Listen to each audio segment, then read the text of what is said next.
And if you serve a God who absolutely would not call and sanction you, right, to destroy something else that seeks your destruction, you got the wrong God. You got the wrong God. If your God wouldn't sanction your salvation at the expense of someone else, you have the wrong God. And Nat Turner was saying, no problem. You want to use the word God? We can. But the characteristics we're going to use, right, come from the one I know.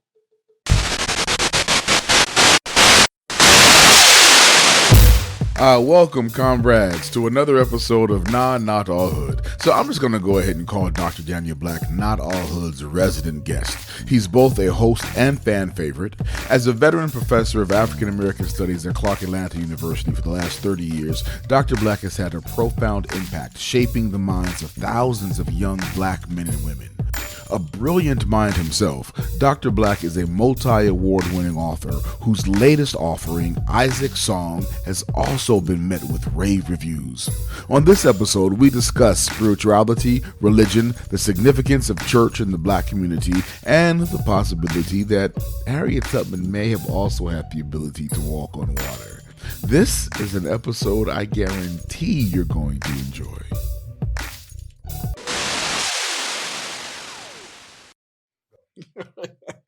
I want to start. Can I start with the first question? Oh, Lord. Here we go. It just came to me. Okay. I'm a little scared, but go ahead.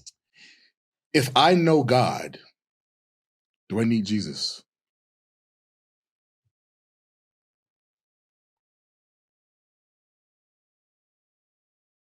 I think that question is relevant only if we're talking about Christianity, right? And the question is, if I know God, do I need anybody? And I think the answer is yes, because I think even knowing God, we need each other. Because there are some things, I won't say God can't do, but there's clearly some things God won't do, right? If I need $20, God won't give it to me, but you might, you know. If I need somebody to walk with me as I'm grieving the passing of my mother, sometimes a human hand, sometimes flesh does a nurturing work, different than spirit. So I think the reason we need each other is because I think all of us combined is God. I think God is a notion in our heads, but I think the reality of what God is us together collectively. Now that collectiveness that you're talking about, when we talk about it in the sense of a church that we know it, that collectiveness today looks very different too when we talk about what a church is and the notion of a church and its purpose. Because historically, I think it's clear what the purpose of a church was. It was clearer when we look historically, but today it's just not as clear at all. Not to me, and I think not to a lot of people, which is why a lot of people have problems finding where do they fit in to churches. We know it as this physical place that we go to commune, and we all follow these rules. But you can also be like Malcolm, and he was talking to me earlier today about just being with his family and having a sense of who you are because of your spirituality, acknowledging that, being outside in nature and being closer to whoever the God is that you have, right? Being closer to that. Mm-hmm. And I think that's certainly a kind of church. Absolutely. And I don't know that we need a building at all. I just think that's the tradition, right? I think nature really is the building, right? I think if you're going to meet God, I think all you really have to do is go outside, right? And I think also that when you're talking about community, family and community are not identical, right? Family is a group of people, right, who sometimes is biological, doesn't always have to be, but who live under the same roof, right, and live a kind of collective experience together. Community, right, is groups of those things, right, who serve a different purpose than just in one's house. Like, you can raise the best children on the planet, but they can't marry each other. Right. So see, there's something else you need. There's something else a family needs. And families need community, not just persons, but families need community. And we need community because also there are gifts represented in your house, but that's not every gift, right? So there are some gifts that your household does not have, but the people in your house need it. And the people down the street, they need the gifts in your house. right? It's very much like the way, again, the world is created. I think of foods. I think of healthy foods like broccoli is really, really healthy. And Right. you know, it's wonderful, but it's not the only food you can eat. Right. Right. And even if you eat it all the time, you wouldn't be healthy, Mhm. although it is healthy. Mm-hmm.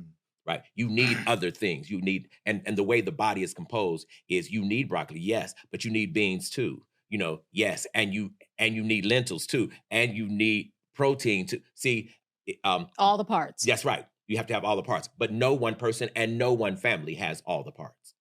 Only in community do you get all the parts. Mhm.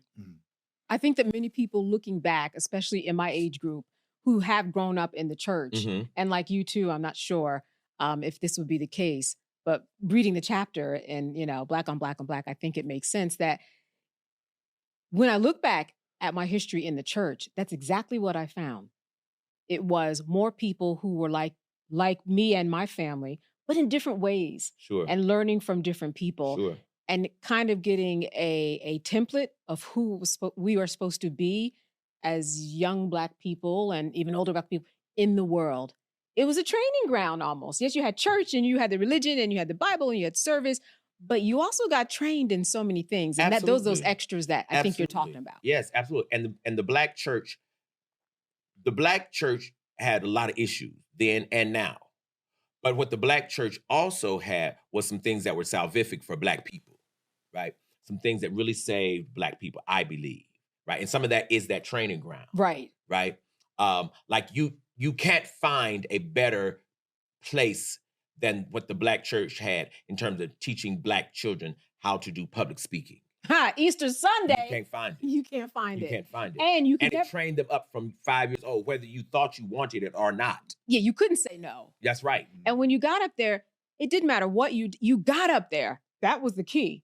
And you were going to do well. You got up there. And if you couldn't be heard, you're going to hear from somebody. You're going to start that speech again. You're gonna that's okay, baby. Absolutely. Right? Yeah. Oh, that's okay. You were good. You could be terrible. You were good.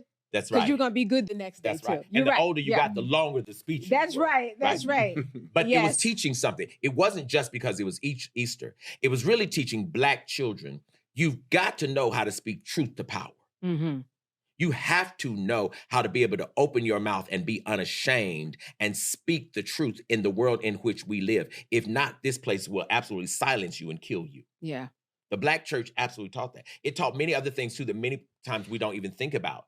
Even things like, I remember as a child, my grandmother would give me a quarter. And she'd say, now you put this in Sunday school. She would give me 50 cents to get a drink, right? Mm-hmm. We had a soda machine that where you could put the coins in and pull the soda out. Yeah. Right? You know, this is the 70s, right? But what she made clear was, this quarter is for the offering. Right. This 50 cents is for you to get you a soda pop, whatever, right? In other words, what she was saying is, do not go to an institution and it lend its strength unto fortifying you and you don't support it. Right. That's a powerful, powerful lesson in reciprocity, in institutional reciprocity. If you go to a place and it feeds you, you give back to it. Mm-hmm. Right? That's extremely important for any child to learn anywhere. It taught things that the Black church taught things like, there's a difference between an elder and your peers. You don't talk to your elders like you talk to your peers. There are things you share with your peers, right? There are ways you approach an elder. There's a way you say good afternoon to an elder. I think that was absolutely, positively beautiful and crucial. Yeah. And I think the absence of it is very, very problematic for me. You know, as a university professor, I've been at Clark for 30 years. And there are ways, unknowingly and in their kindness, there are ways that students will sometimes speak or use language and I'm clear they didn't grow up in the church. You didn't get the lesson. Mm-hmm. Do those values still exist today in the church? I think in some churches. I think one of the ways that I don't want to say messed up, maybe I'll say got off track was, I think in many instances now, people are going to the church they prefer. Right? I think that's how we get the mega church movement. Right. Instead of, at one point, you went to the church that was in your neighborhood. Right. Right. Your community church. That was the church mama grew up in. That was the church dad, and that's important because the generations were in that church. Oh, interesting. Yeah. See, now you can have church where 70% of your audience is 40 years old. That's true. Right. And you can have church where the adults and the children don't know each other, don't speak to each other. True. Yeah. Or you could have that church where you have mostly older women who are in the church and they're 70 to 90. That's right. You know. That's absolutely right. And there used to be a youth choir everywhere. That's right. To get a youth choir today, it's gonna be rough. Very, very, very it's different. Gonna be hard. Very hard. That's right. Yeah.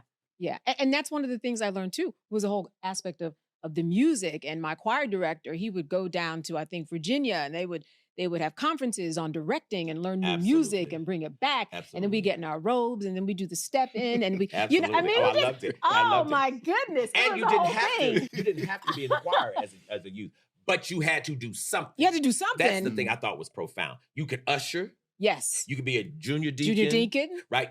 You could be the secretary of Sunday school. You could sing in the choir, but you had to do something. But again, people are sleeping on the power of that.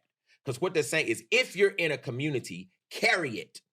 Mm-hmm. Don't just be dead weight in a community. Don't be in the community, right? But you're not upholding it. Then you're a liability. If you're going to be in it, contribute unto it. I think that is absolutely a powerful, powerful notion. Don't just be entertained by a thing. Right. Be a part of it. Because that's your buy-in. That would be part of the reason you fight to make this thing work. You fight to make it better, as opposed to as soon as you get mad, as soon as there's something you don't like, you just leave it. Yeah, and that's what people do. Absolutely.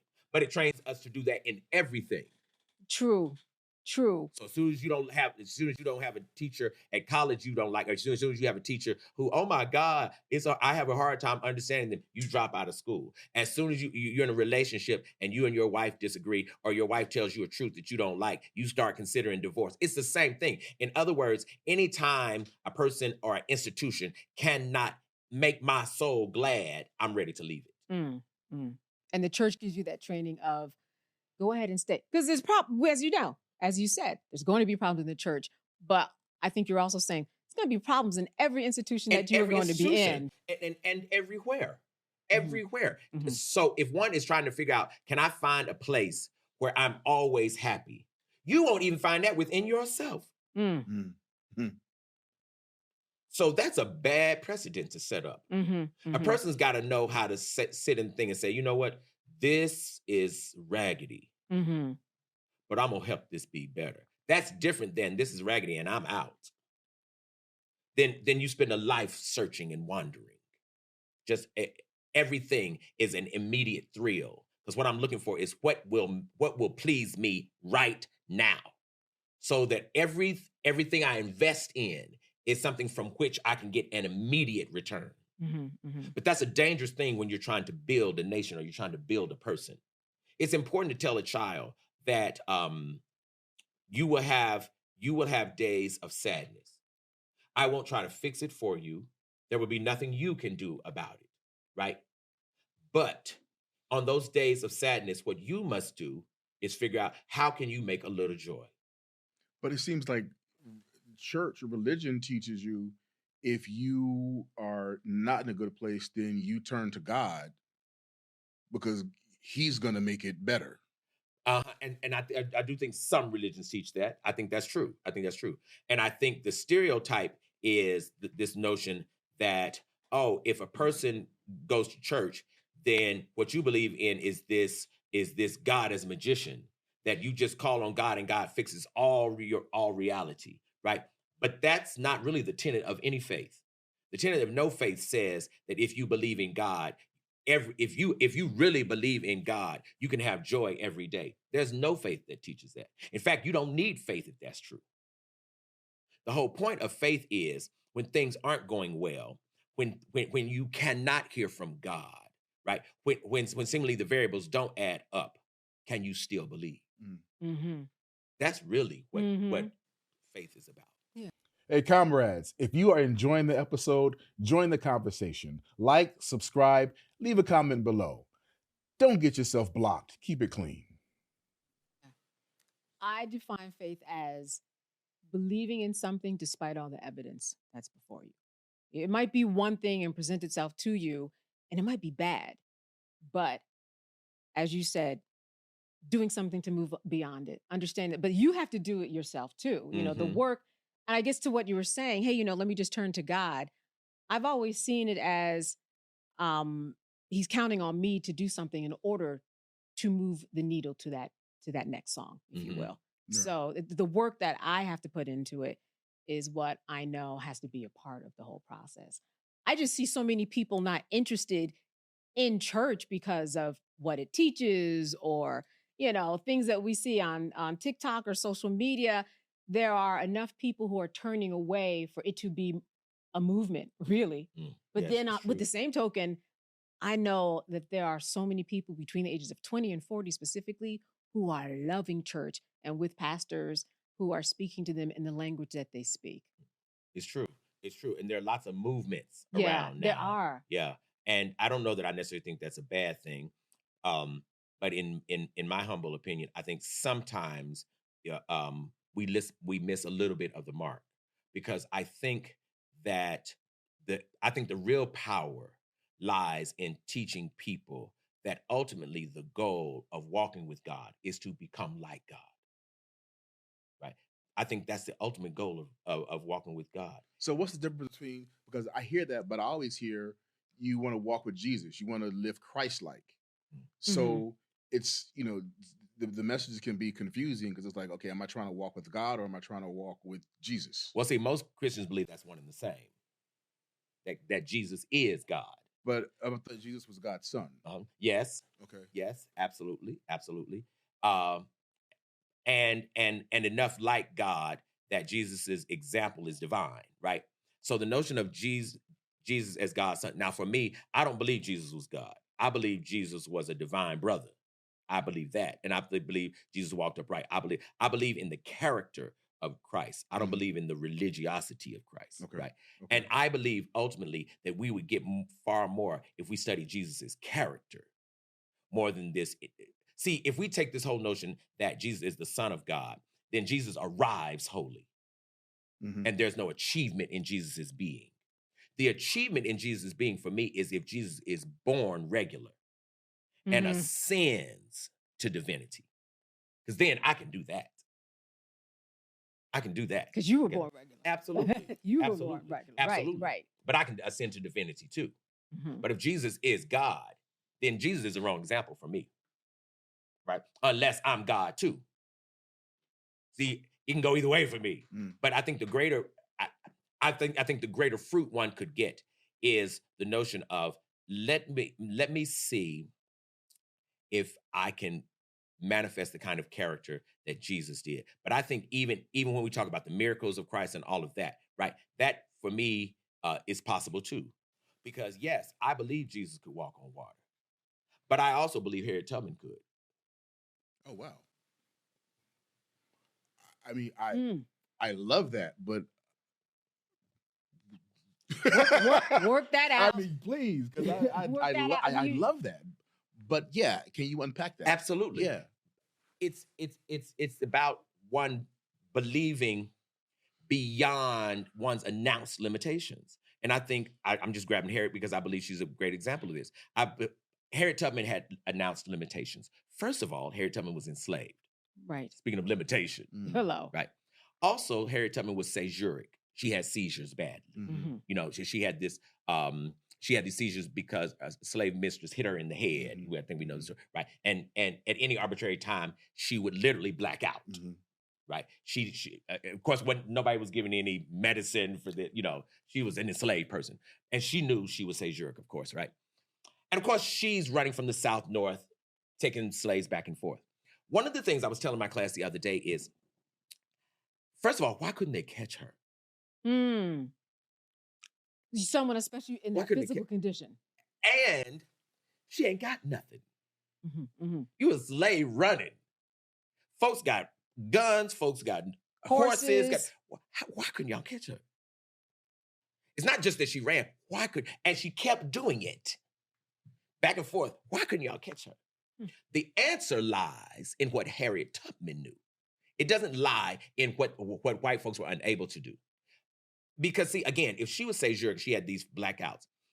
There had to be a time when she was running through those woods and fell out. Had to be. If you're right? Sure. I mean, it makes sense. Just in terms, if you just deducing, just what's the likelihood? Okay. Right. It had to be. So even when she fell out, that would have been the time to catch her. There's something she knew. But what I think Harriet Tubman knew God. But what that translates into is, I think Harriet Tubman knew how to talk to the trees. I think Harriet Tubman knew how to talk to the rivers. And I think the trees, the river, the leaves, the air, I think they covered for her as she was moving. I mean that literally.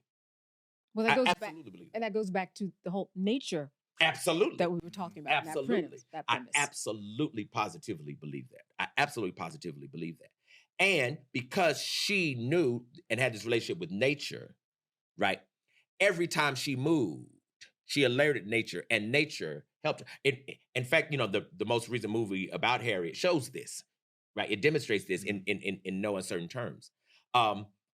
If we have the space as Black people to believe that. See, if we're not careful, we believe in Christian things. We believe in biblical things. But the biblical also has what we might call the mythological. It does. Jesus turned water to wine. That's right. Well, Jesus turned water to wine, which I can roll with, right? Harriet can talk to the trees. Same category. So now it makes sense. I remember when I was a kid, there was a movie, a woman called Jesus. Moses. Oh, okay. Moses. Scratch, yeah, Miles. that's right. Shoot that down. A woman called Oh, Moses. Moses. Yes. Right. Right. Okay, well. Okay, forget that. But Same book. Yeah. But the concept of I guess that's why I thought of Jesus, because the concept of what you're saying, I see that connection in the if we're talking about the mythological sense of the story of Jesus, Right. but in a very real, practical sense, you go, well, how else do you explain Harriet not getting caught? Like, because everything you're saying, it makes I don't know how else you would explain it. I mean, that's it'd be a hell of a coincidence. On so many levels. That'd be a hell of a coincidence. A hell of a coincidence.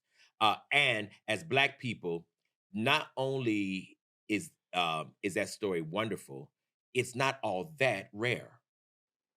Black people have been doing the magical since we arrived in this place. Right? What our ancestors were telling us is, you got to know God to pull this off. Mm-hmm. Yeah, so when you say magical, you mean it in a sense of the unexplainable, the explainable, that which seems not to make sense. Right.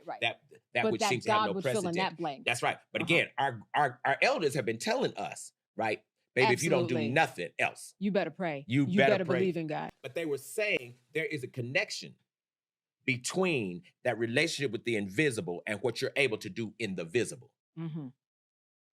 They were telling us this. They couldn't say it academically, right? My grandmother would say, honey, I don't care what you do, but keep Jesus next to you. That's right. Right. And of course, in my head, on one hand, I'm thinking, oh, she's talking about Jesus in this book and the religion. Well, not exactly. She wasn't. Mm-hmm. Right. That was the framework. Right. That was, if you will, the mask, if you will. But what she was really saying is, whatsoever you do, make sure that you move in this world with a relationship to the unseen and the unknown. I was in the car with my grandmother once. We were going fast somewhere. Her feet were off the ground like this as if she was flying. She just felt like, I feel like I'm suspended in air. You are going very fast. I said, well, Grandma, why don't you put on your seatbelt at least? Because we're late and I am going fast. She wouldn't say anything. Please put on your seatbelt. Jesus is my seatbelt. I said, okay. That was her faith. Yeah, right. And I didn't have anything for that. So Jesus was her seatbelt and she was just fine. Sure. She was one of those people that you are describing. Sure. And see, academically, we can explain the quote unquote silliness of that statement. Yes. Academically, we can. Yeah.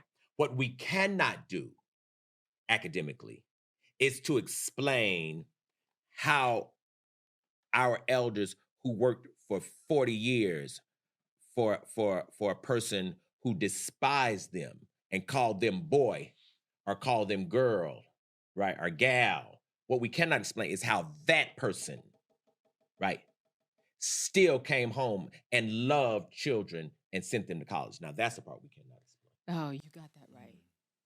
You can't explain. Because what most of us say now is, if that had happened to me, Oh, that's see, what all of a sudden I'll be whooping it. I'll be like, right. Which means then our elders were doing something that, outside of what we have the capacity to do. Or what we think we have the capacity to do. But what they were saying, of course you have the capacity to do it. But what you cannot do is think you have the capacity in and of yourself. You've got to tap into something greater than you. Right. You got to tap into something unknown. And you won't necessarily be able to explain it, but it will still be true. And that's something that seems to transcend Christianity. Absolutely, which is why I keep saying, well, that right, because it absolutely transcends Christianity. And this some African people have known and been doing far before we ever encountered Christianity. You know, we came to this country with God. Actually, we came to this country with the Creator. Once we met God, right? Wow. We translated. Wow.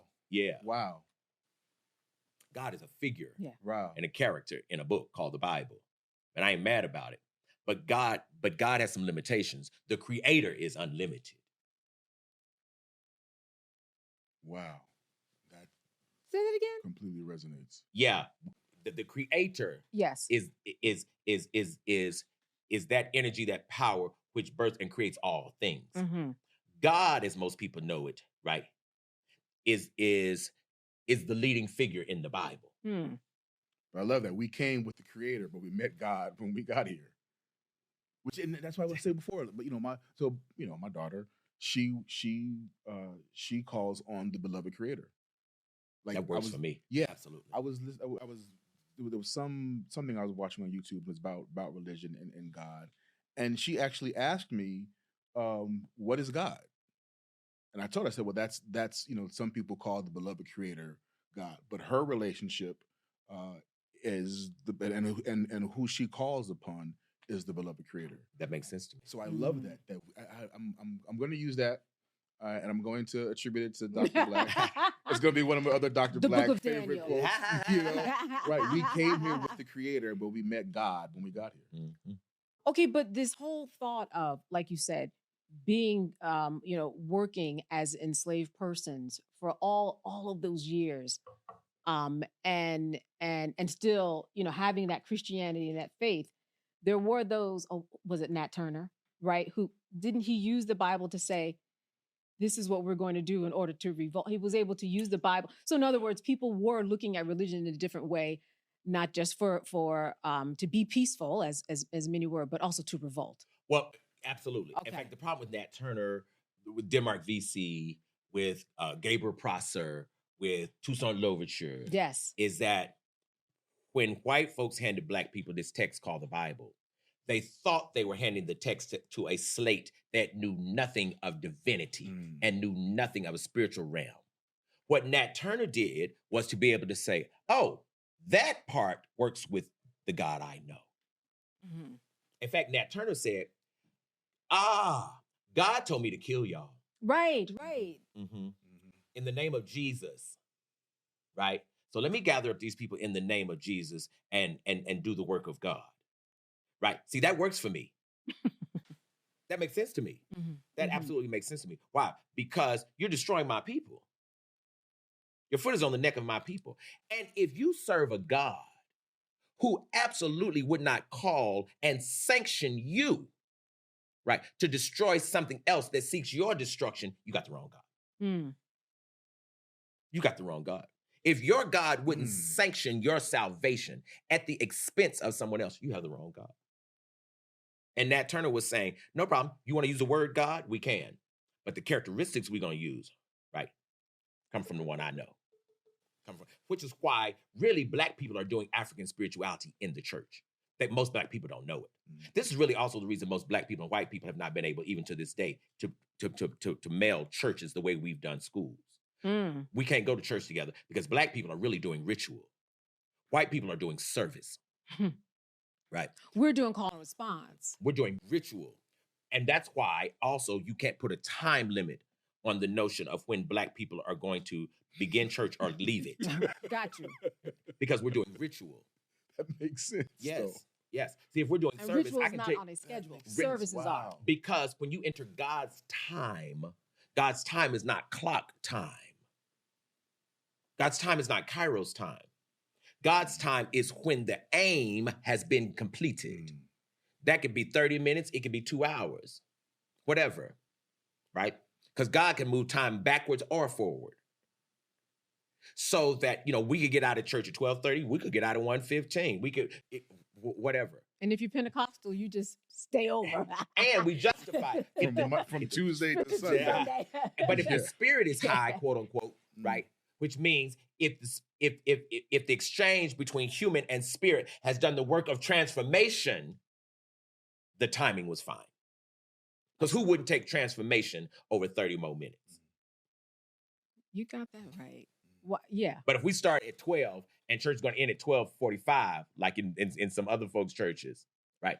The notion that we were here for a good hour or a good 45 minutes, but my soul was not transformed is unsatisfying. You're just doing service. Yes. And some people like that because they're honoring the clock time as if that is an achievement. So we critique Black people negatively about this CP time. There are all these ways that we critique Black people about not being timely.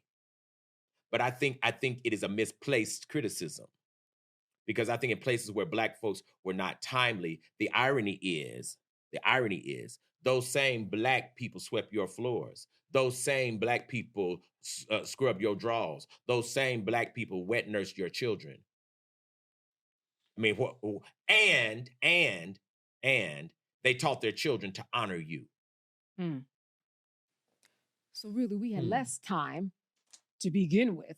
We might go overtime in another arena. Absolutely. And time moves. It's not exact. We think the clock is exact, but it's not really exact. And the time on Earth is not the time on Mars. So this is time in a particular space, in a particular place, in a little bitty place in the galaxy. Mm-hmm.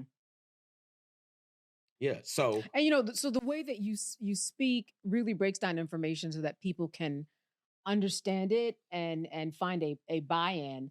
But then there's the teachings of the church and the ideologies that if you go into a church and that you are 14 and pregnant and not married, of course, that you might be called up and you will be chastised.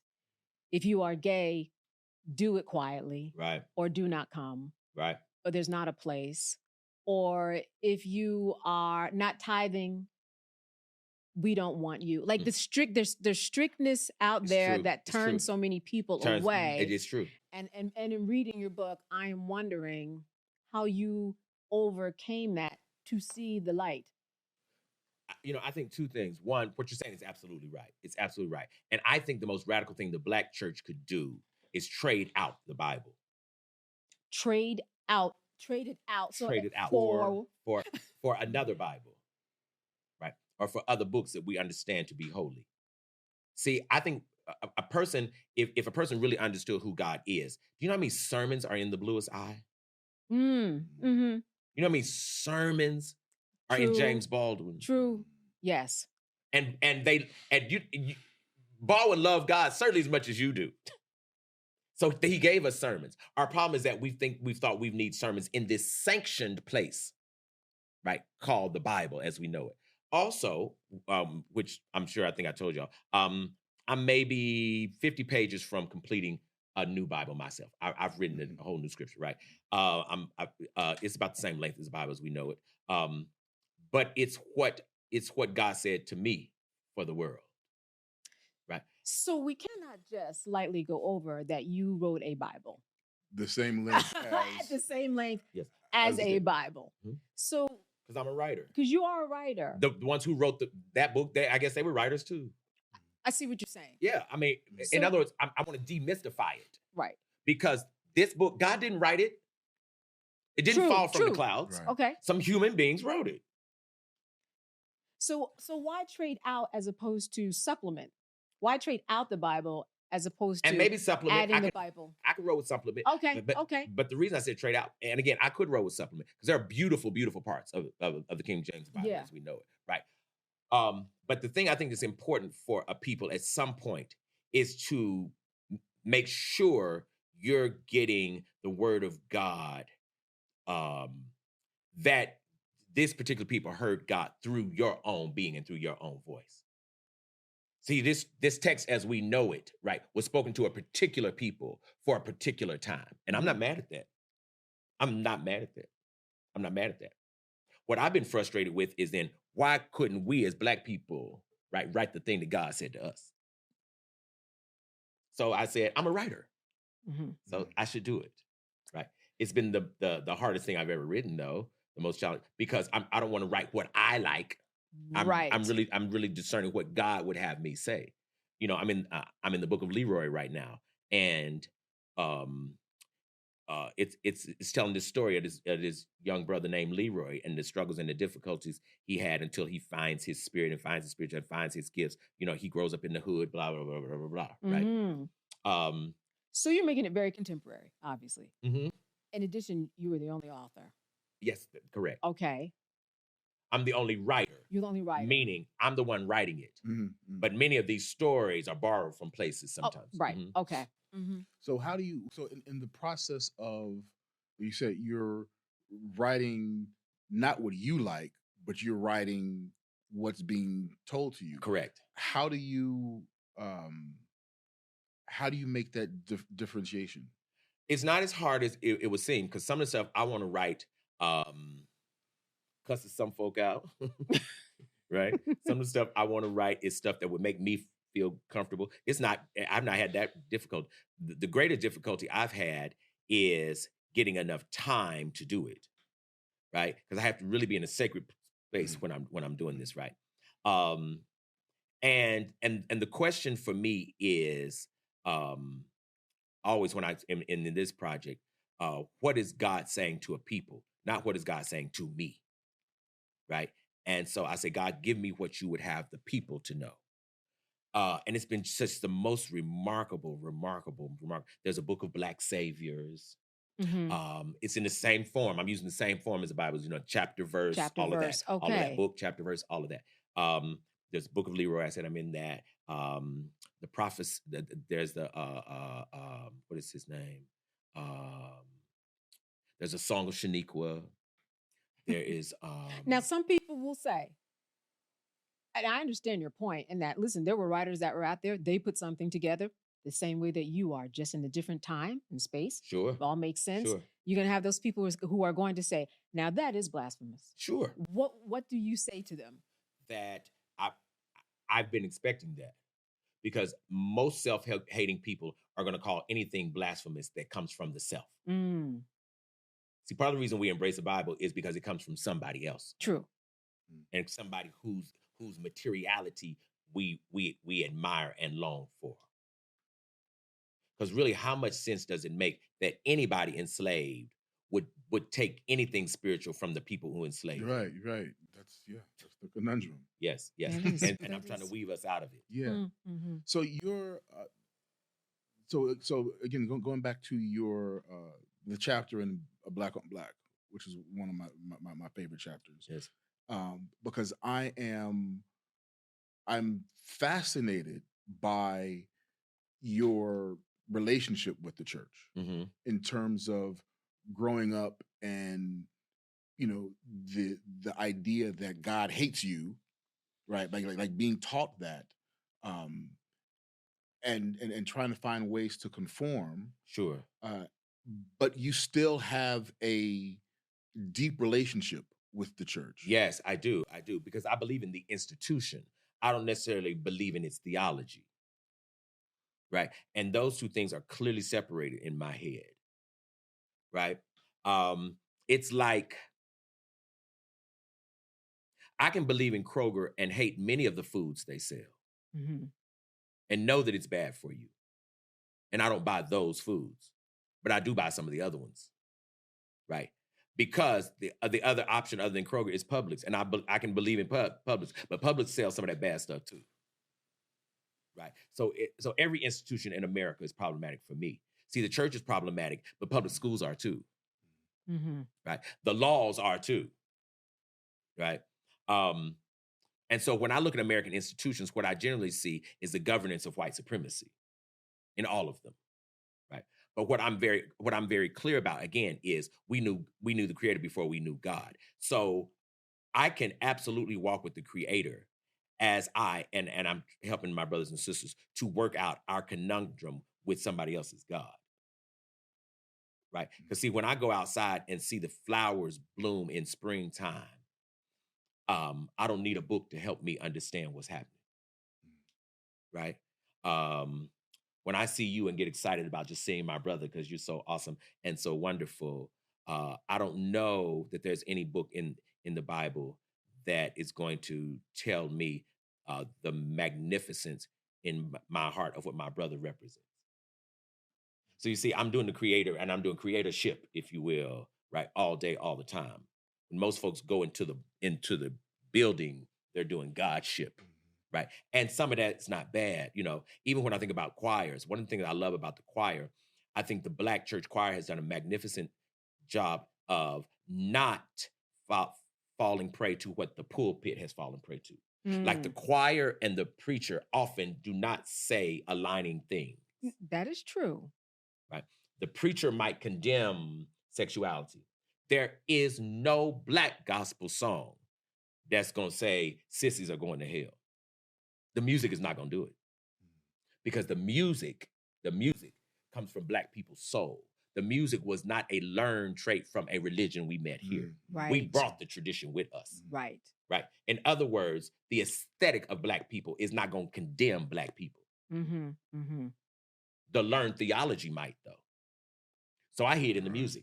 Right. Right. Because a call and response is something that you said it comes from within, from the soul, from the heart. Absolutely. It's not. It wasn't done and created to tear someone down. To beat them down because they didn't do something. And there's no women can't speak in the church. They can lead songs in this choir. You bet they can. In fact, if you don't have them, you're not gonna have one. Yeah, that's right. That's right. So I'm saying that, and I saw these pockets as a child growing up, and I saw places where my soul was just elated. And then sometimes the sermon would be so bad, I just pull out a book and read, and you know. But I loved the music. I loved seeing my friends at church, right? And quite frankly, there were also other parts of the church that I think are magical and wonderful. And things like when we'd eat together, maybe that food would be another level. It would just be magnificent because it was somebody brought fried chicken and Miss So-and-so's greens and Miss So-and-so's potato salad and So-and-so's pound caramel cake. Listen, it was like a feasting. Right. With all the people who you knew and loved. Absolutely. And literally grew up with. But see, we took it for granted. We just thought we just eating at the church. Right, right. Really, we were doing ritual. See, I couldn't explain it as a child, but now as an adult, having studied, African-American studies, I get it. Black people are doing ritual, and that's what I can't get enough of. I love when Black people do ritual. And what is ritual? When we come together and invite spirit to be a guest among us. That's when Black people say, let the Holy Ghost have its way.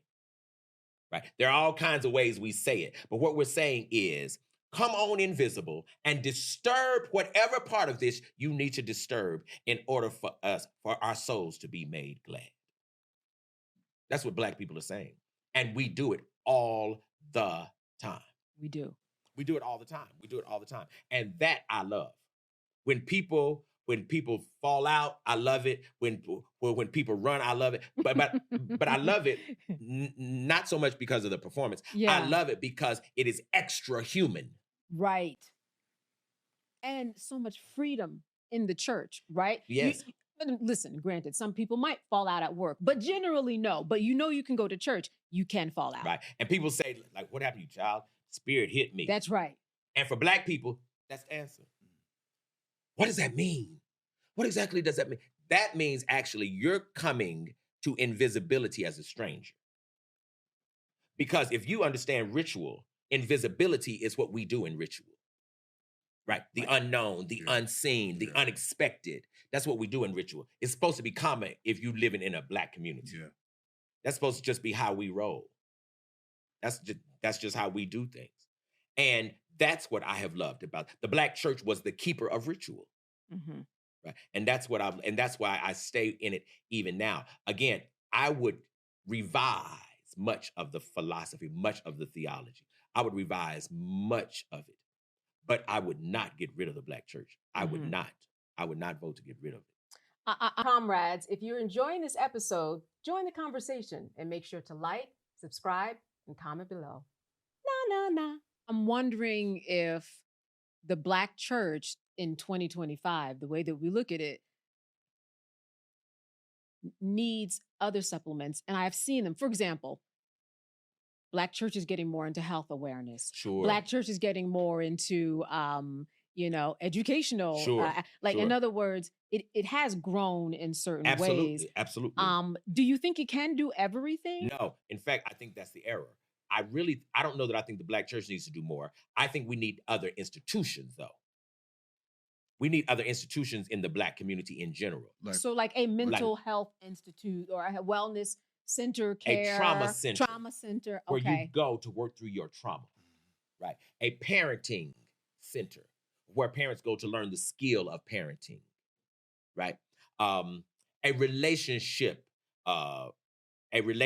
institute where people go to learn the intricacies, right, of how you relate, how you move, etc. Part of the problem is we have historically tried to ask the church to be all of that. Yeah. And the church wasn't for that. And ritual even is not for that. Like a ritual, a meeting, a ceremony is not the same thing. If we need to figure out why my child is not doing well in school, you don't need a ritual. I need to meet you and let's talk this out. Right. We keep trying to take everything, right? My child's not doing well in school. Let me pray to Jesus. Wrong person. Jesus is not going to teach your child tomorrow. You need to go to that school. Right. And so, yeah, I think we've asked the church for too much. But I do think that, again, we need institutions. We need other institutions where for 40 years, this is all that institution has done. You know, we keep talking about trauma as Black people. Right. The irony is, where does a person go to work it out? Because if we're not careful, we just going to keep on announcing trauma. Right. We traumatize. Okay. And never get solution oriented. Agreed. Now what do we do? Agreed. Well, wow. And what folks say is, well, you know, I've been going to church. That's not for that, right? You'll get bits and pieces to help you along the way, right? But trauma is a particular kind of social reality that a person has to really discover the variables thereof and to work through, right? The point of church is to do a particular spiritual kind of thing, right? And so all of this simply to say, I'm begging, and I'm trying to raise up some young people who will start some trauma centers where folks can go for weeks and weeks and weeks and weeks and weeks and maybe years, and take their trauma, right, and walk through it and heal it. Because healing is different from medicine. It is. Right? Like you can have a doctor, but you still need a healer. That's that real internal work. Let you get some water. Right. That's that real internal work that you have to do between the me, myself, and I of yourself to really get through. Because the medicine doesn't get to the core of what's causing the symptoms. Like the medicine treats the symptoms, but not the actual what needs to be healed. Because medicine is not supposed to do that. The job of medicine is exactly that. The job of a healer. The reason a healer doesn't give you pills, because the job of a healer is not to soften or seemingly assuage the symptoms of your issue. The job of a healer is to help you unpack the self so you can find why you planted that seed. My makeup artist today, she talked about going to a singles ministry last night. Even in the rain, she said it was packed. Hundreds and hundreds of people. She said if it didn't rain, you wouldn't be able to find a seat. She said that, she was hoping that she would be able to find someone, but it's just making me think about how I'm not sure if that's the place to bring hundreds and hundreds of people with an expectation that, hey, maybe all of you might find someone in this particular gathering, especially when most of the people in the church, even these days, I don't care where you go, are women, So it just speaks to this whole idea of what you're saying in terms of you need other supplements. Absolutely. It can't all happen in the church. Yeah. Yeah. Absolutely. I think that strains the church. Yeah. Did they tithe? All those singles? Well, I don't know if there was an offering last night. And that's a good question, though. But that is a good question. It was a panel discussion. They had interesting discussions about should you pay, 50-50? Or if somebody is living with their parents, is that the person that you want to date? Just different topics but again, the goal was we have this relationship ministry and conference, and everybody hoped that they were going to meet someone. But clearly, I don't think that that's a good way to do it. But see, also even things like tithing, I think could be a very, very good thing. If you're in a church where all of us are committed to it and we're committed to each other, the point of tithing is to set up a resource so that at any point when any of those of us who are in trouble, that resource takes care of you. Yeah. Right. So a tithe, I get it. Because if my house burns down, which is what might happen in the 40s and 50s, house burns down. This resource builds you another house without you going into debt to some other person. Right. That's what tithing really is supposed to do. Mm-hmm. And when you're more vested, you actually want to see a better return. Absolutely. It makes you work harder. Or you lose your job. Too. Oh, absolutely. And so for 6 weeks, you're out of work. The church would feed the family. Sure. Yeah, the concept of tithing, I totally get and totally agree with. But nowadays, we see where tithing money goes. Yeah. I think it's problematic, and this is just my own position. I think it's problematic that a preacher's or a pastor's cultural state far exceeds that of the people the pastor is pastoring. Mm-hmm. But here's what's deep: most people in the congregation want it too. It's not just the pastor. So specifically, you're saying they want an elevated king. Wow. Oh, absolutely. Wow.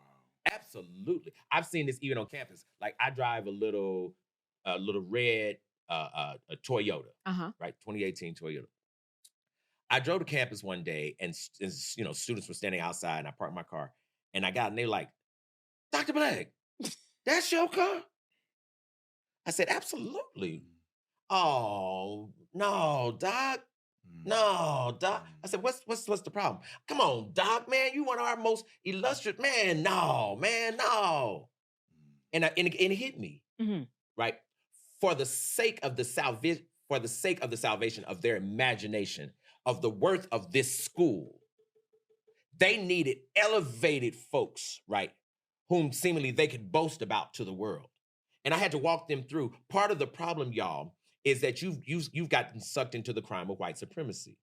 Because the crime of white supremacy is that the look of the thing, right, represents its value. And I said, the reason I love this car is because it's paid for. Amen. It's cool. It's wonderful. But they weren't proud of that car. And they wanted something to be proud of. I say, what you got to be proud of, right, is the knowledge I transferred to you. Right? And they got that. You got to be proud of that. Right? Now, here's another way to look at it, but you might have the same answer. And that is, okay, Dr. Black, I put him so high on this pedestal, and I want to be like Dr. Black.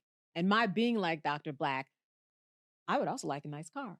So the fact that he can attain a car that's, looks like a certain way, I also see myself getting that too. Yes. The aspiration is there. I see myself with you, but then I also see myself with that car. Sure. And I'm wondering if you come up with the same answer. And the first thing I come up with is, let's not do this pedestalization. Yes. Right? Yes. I want to see if we can end that. I want no pedestal. But I do want you to be proud of me. I do want you just to say, oh my God, I'd love to be like him. Marvelous. Be like me. Right. Be like me. Absolutely be like me. But in being like me, that's not an elevation. I want it to be a transformation. See, being like me is not driving a big car. Right? If you're trying to be like me, that's not gonna do it. Because that's not you. That's not me. It's not you. Being like me is read these 3,000 books and then let's talk. Right. If you want to be like me, right? And I want you to want to be like me, because the worst thing in the world is a people whose heroes are unclear, right? A people got to be clear about your heroes, because the children got to be clear who we looking at, right? And who we following. The notion that we ain't following nobody, don't nobody want to be the elders, hey, listen, I just want to live my own life free. I don't want nobody critiquing me. What you will have is young people who are frustrated, lost, discontent. And then we tell them, listen, be better than me, as we've talked about before. Horrible statement. Horrible statement. I'm doing all this teaching that I'm going to tell my student to be better than me. It's ridiculous. Utterly ridiculous. And what do you mean by that? Because we hear that all the time. I would like even parents to say to their children, I hope that you have more than me. I hope that statement. All right. So the translation of that is what? Because some of it is just what's going on in the world. Social status just change. I hope that my work will translate into something very well so that you don't have to. It already has. That's the problem, right? If he looks at his daughter and says, don't be like me. What? Well, no, the phrase is be better than me. You think it's the same thing? It's the same thing. What in the world is she supposed to be then? What's better than you? What is it? Well, I can get very specific. Maybe it's just me, but I do see how a parent could say. I see how parents could say. I'm asking, literally, what's better than you? Okay, I see that your daughter is gonna be. Right. No, but literally asking. I'm thinking look, I don't know what else I would point to. I mean, be like. Okay. And why are we pointing to anything? See, that's really the problem. That's really the problem. Because if our children end up being us, it's when we should be proud. I get it. I'm just trying to parse that for people who live in that be better than me zone. And you are parsing it. I am parsing it. And it is self-hatred at its best. Okay. I mean, again, I always use these animal analogies. When a small gazelle is coming up, do the big gazelle say, leap further than me? No, leap like me. Yeah. Follow me. But is there because it can also be looked at as I'm amazing. Yes. Be more amazing than me. No. Or it could also be looked at as I've been on drugs all my life. You got to be better than me. It's not better than you. Okay, so maybe it's just the phrasing. It is the phrasing. And I know that the words are very important. So that's sure, if you had a parent who was on drugs, right? To look at the child and say, I don't want you to be on drugs, I think it's absolutely healthy. Okay, I get it. I see what you're saying. I think that's absolutely healthy. But I think that's the statement of be better than me is an invitation for our children to erase us. Right. And assign a really low value to who you are. Absolutely. Okay. And thus to who they are. Right, because they come from there. And then the other thing that's really dangerous is if they're not supposed to be us, because when we say be better than me, fine, then you're not my example. Right. Then who is? I see what you're saying. So if it's not you, because you want me to be better than you, okay, who's the one who's better than you that if I follow them, I do well? Who is that? So in one way, it could be a challenge, right? Like this is the bar, and I know we're saying the same thing, but I'm trying to go at it another way. This is the bar that I've set. I challenge you to raise that bar. But see, that's a problem. I don't challenge you to raise that bar.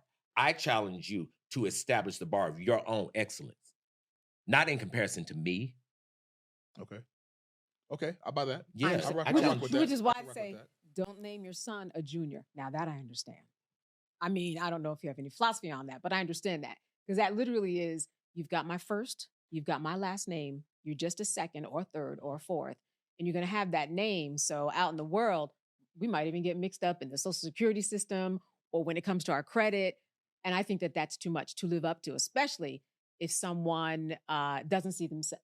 It's too much of trying to figure out who you are when you are named. It's really perfect patriarchy to me. Yes. It's the reason women don't do it. Exactly. Yeah, I could. It's male ego, really. Yeah, I understand that point. We want to remake ourselves. But yeah. Are there ways that the Black church hurts the Black community? I think I think there are ways that the Black church has cost the Black community. Yes, and I think some things in terms of poor self-worth, sometimes poor self-hatred. I think so. I think so. I think so. Even things like the way Black people beg to get into heaven, I think is absolutely demeaning and self-degrading. Person who loved God their whole lives, tried to do well, prayed their whole lives. Of here's this Black woman, 80 years old, and she's hoping to get into heaven. I think that's absolutely demeaning and degrading. I think that's just one way, right? So yes, but I think that's going to be true of every institution. I think every institution is going to be costly to a community, but it can also save it. Because for that reason, we could talk about schools. Have public schools been costly to the Black community? Absolutely. Absolutely. But there is some good and value. But we gonna send our kids to them for the most part, right? Folks, some people do private schools, but not the majority of Black kids. Majority of Black kids are in public schools, and I get it, and I understand why. So the real thing is, whose institution is it and who's running it? And until we get clear that the problem is not the institution, but to whom it belongs, we'll just keep trying to, save the kid from the bathwater, as they say. So yeah, I do think that the Black church has been problematic for the Black community in some ways, but I think it also saved the Black community too. It's the paradox, right? We have so many churches who have the best real estate in the country. And I think that's a wonderful lesson too, right? It's like McDonald's is really about real estate. Churches are wonderful in terms of what they have amassed in that way.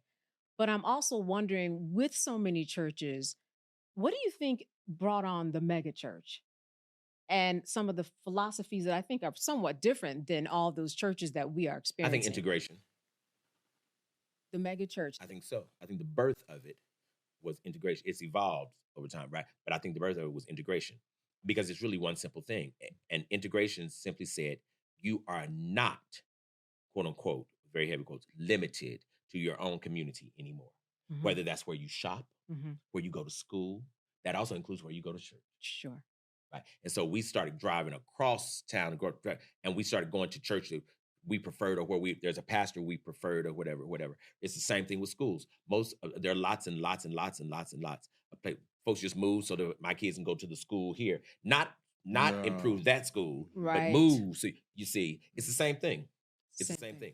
So you have 3,000 people, in this area, but they drove all the way from all over here to get there.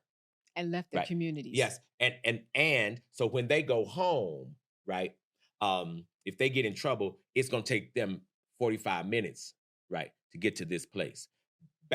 Before, you could practically walk to your church, right? And it was smaller. It absolutely was. And it's true that sometimes your choir was 7 people, right, instead of, 70, right? All of that's true.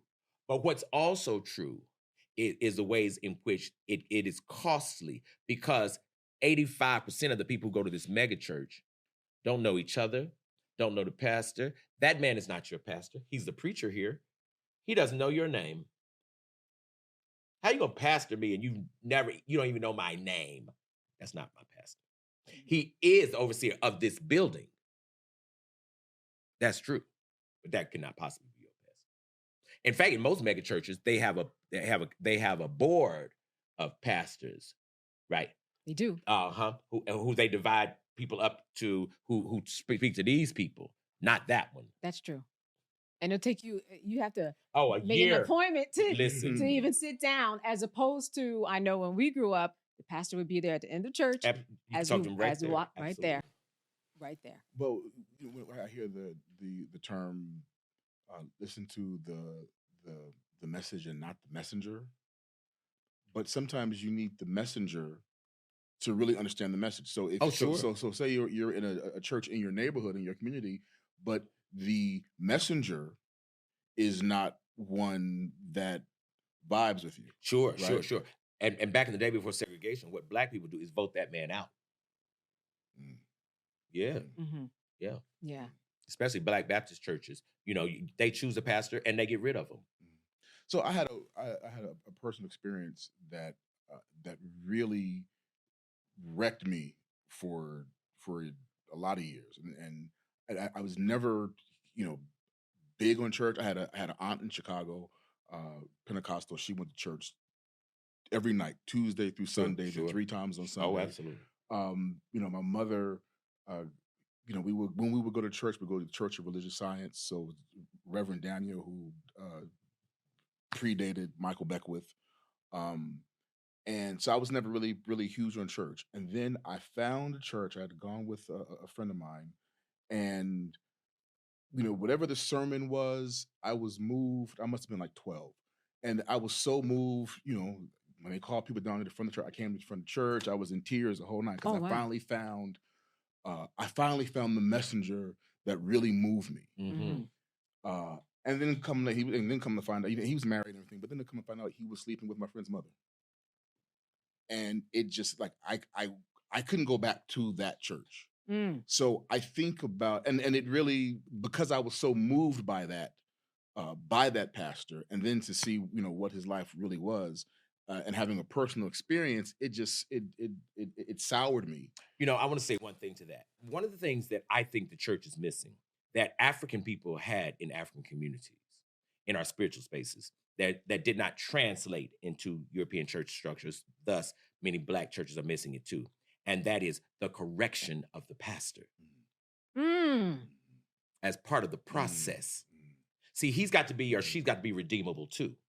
See, the fact that that pastor spoke in a way and spoke to your heart makes sense to me, which means he had a gift. Him being wrong and sleeping with us is absolutely out of order, but it doesn't erase the gift. He still got the gift. When Whitney Houston was struggling with drugs, nobody was unclear that the woman could sing. We were still clear about that. In fact, we were wondering, man, why would you do that to yourself? Blah, blah, blah. Right. But we weren't, and it didn't make her a non-singer. You see what I'm saying? And part of the process that's part of African village life that I think is so profound is the process of correction is applied to every soul here. So what should have happened is a community of folks pull this pastor and say, Pastor, are you clear you out of order, brother? And are you clear you can't do that and be here? But your gift transforms lives. Now, if you're going to walk in submission and correct yourself and commit to a better life, and we're going to hold you accountable to it, right. Let's roll together so we get the gift without the mess. But what we have to do as Black folks is the minute we find a sizable enough flaw in a leader, I'm done. But who is the leader without flaw? See, this is what keeps messing us up. Folks are afraid that in the recent release of the King Papers, oh, is it going to prove something that's going to show that, listen, see, here we are again. Here we are again, which means subconsciously, we keep trying to figure out, why can't we get some leadership that is extraordinary enough, right, that none of its flaws would disturb me? That's why it's never true. And that's why parents tend not to tell children things too, because we fear that our children won't honor us if they know our fullest truth. But the real thing is we have got to learn to do correction on every level of every institution in our community.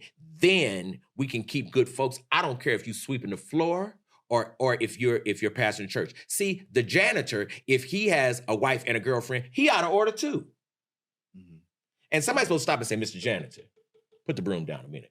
Bro, what are you doing? See, if that doesn't happen, but we do it to the pastor, right, then the whole church is out of order. My takeaway that I get from you is that don't leave, right? Which is the message that you were talking about earlier. You can't just leave a relationship, a church, it's a accountability school. as a principle. Right. You stay, you can correct it. Absolutely. And you go to pastor and say, Pastor, brother, we cannot do this. You can't live like this. And we find this honorable and we just keep on following you. I'm clear about who you are and I'm clear about your gift. That's the thing too. See, that's still true. It's still true. Even if Martin Luther King did have an extramarital affair, he would be out of order. It'd be wrong and it's disrespectful. And it's dishonorable to correct it. That's true all day long. And that does not mean the man was not a magical orator. It would still be true. Sure. But can't we keep one and correct the other? If not, people keep hiding and lying because people can't figure out how to be perfect long enough. Mhm.